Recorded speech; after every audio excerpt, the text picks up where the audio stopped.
So guys, अगर आप Adani green energy पर पिछले 3 वीडियो से चैनल पर रेगुलर हो तो आपको पता है कि अडानी ग्रीन एनर्जी 2 रिस्ट्रिक्शंस के बीच में कंसोलिडेट कर रहा है और किसी भी रिस्ट्रिक्शन को ब्रेकआउट करने के लिए आपके पास एक कंडीशन होती है। एग्जैक्ट वही कंडीशन आज बीएसई लिमिटेड में आपको देखने को मिली जो हमने फ्राइडे को डिस्कस करी थी। क्या अडानी ग्रीन एनर्जी पर भी यही कंडीशन देखने को मिल सकती है? तो समझते हैं। We are NISM 7 certified. Subscribe जरूर कर देना। शुरुआत करते हैं आपके पिछले वीडियो से पहले यहां पर 2 कैंडल्स देख लो एक बार।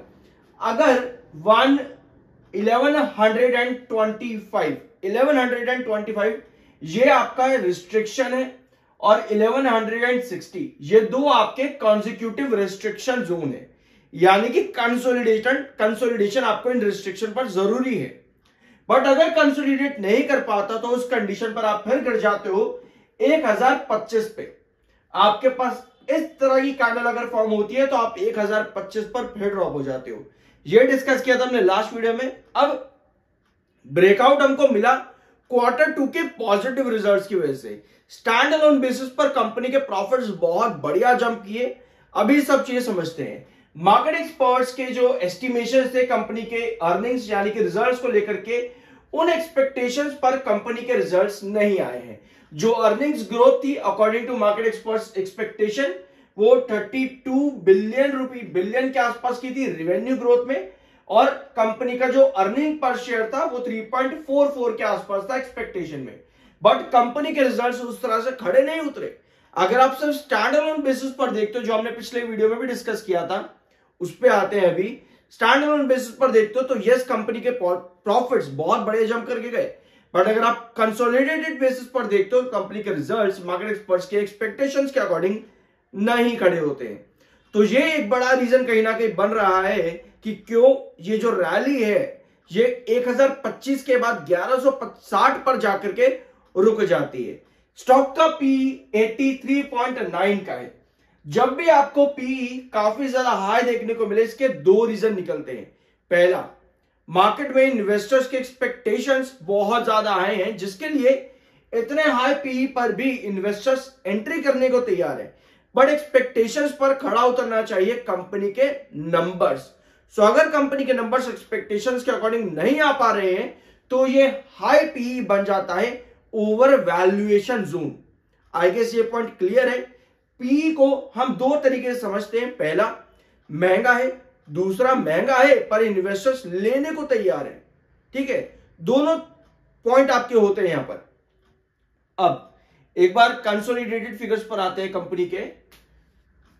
ठीक है, कंसोलिडेटेड डाटा में कंपनी के profits quarter on quarter base पर ड्रॉप हुए। कंपनी का डेफर्ड टैक्स 81% माइनस था। कंपनी का रेवेन्यू क्वार्टर ऑन क्वार्टर गिरा। तो रिजल्ट्स एक्सपेक्टेशंस के तो बिल्कुल अगेंस्ट थे कंपनी के। बट यस, सब आपको बेस पर रैली देखने को मिली और रिस्ट्रिक्शन पर जाकर के ये रैली रुक जाती है। ऐसी कंडीशन पर आपके पास सेलर भी एक्टिव हो जाते हैं।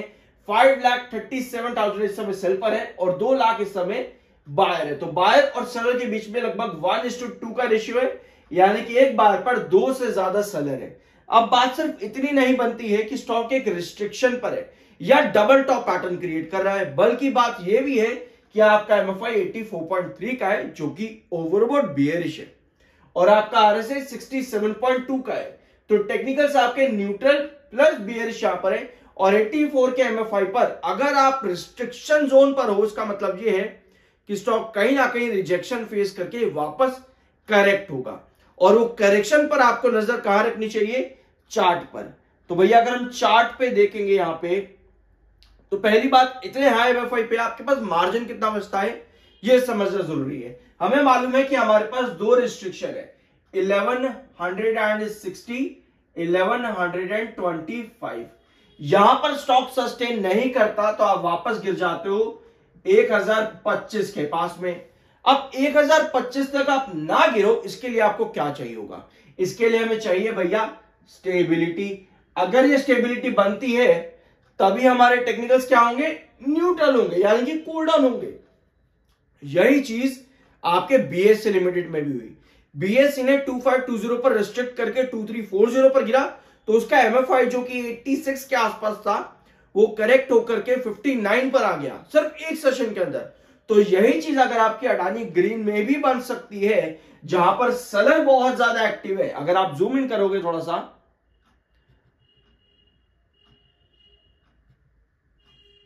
यहां पे देखो, तो आपको नजर आएगा कि आपके पास सेलर काफी ज्यादा एक्टिव है। ऑलमोस्ट हर सेशन में 1160 पर आते ही आपके पास सेल ऑफ आ रहा है। अगर ये सेल ऑफ इस तरह से हैंगिंग बेस भी ले जाता है, तब हम उम्मीद कर सकते हैं, एक्सपेक्ट कर सकते हैं कितना हाई एमएफआई आपका कूल डाउन हो। एक एक्सपेक्टेशन ये होगी। दूसरी एक्सपेक्टेशन आती है कि आपके पास कुछ इस तरह की कैंडल फॉर्म हो जो कि 1070, ये वाला लेवल आपका 1070 पर हैंगिंग बेस लेते ही एक ही सेशन के अंदर कुछ इस तरह की कैंडल की पोजीशन क्रिएट करे, जहां पर आपके टेक्निकल्स कूल डाउन हो जाए, यानी कि आप सस्टेन कर जाओ इस रिस्ट्रिक्शन जोन के बीच में 1125 से 1160। अगर इस तरह की पोजीशन आपकी बनती है तो ही आप एक्सपेक्ट करते हो कि 1160 आपका ब्रेकआउट होगा। लेकिन स्टॉक इस समय डबल टॉप पैटर्न भी क्रिएट कर रहा है, डबल टॉप पैटर्न भी बना हुआ है, यानी कि डबल टॉप पैटर्न पर आपके पास गिरावट इनएविटेबल हो जाती है, गिरावट आनी ही आनी है। तो उस कंडीशन पर आपको यहां अलर्ट रहना चाहिए अगर आप शॉर्ट टर्म के लिए हो अडानी ग्रीन एनर्जी के अंदर। ठीक है, सो ये कंडीशन इस समय अडानी ग्रीन एनर्जी की। आई गेस पॉइंट क्लियर हो चुका होगा। कोई भी कंफ्यूजन अगर आपको है तो आप लाइव सेशन ज्वाइन कर सकते हो। जो भी लाइव सेशन होते हैं वो मैं आपके साथ व्हाट्सएप ग्रुप या टेलीग्राम ग्रुप पर शेयर कर देता हूं। चाहो तो आप मुझे वहां पर मैसेज कर सकते हो अगर आप ज्वाइन करना चाहते हो। जो भी डिटेल्स होती है वो आपको वहीं पर ही मिल जाएगी, दोनों ही ग्रुप्स पर। बाय सेल की कोई रिकमेंडेशन नहीं है, वो आपकी अपनी मर्जी और ओपिनियन होना चाहिए।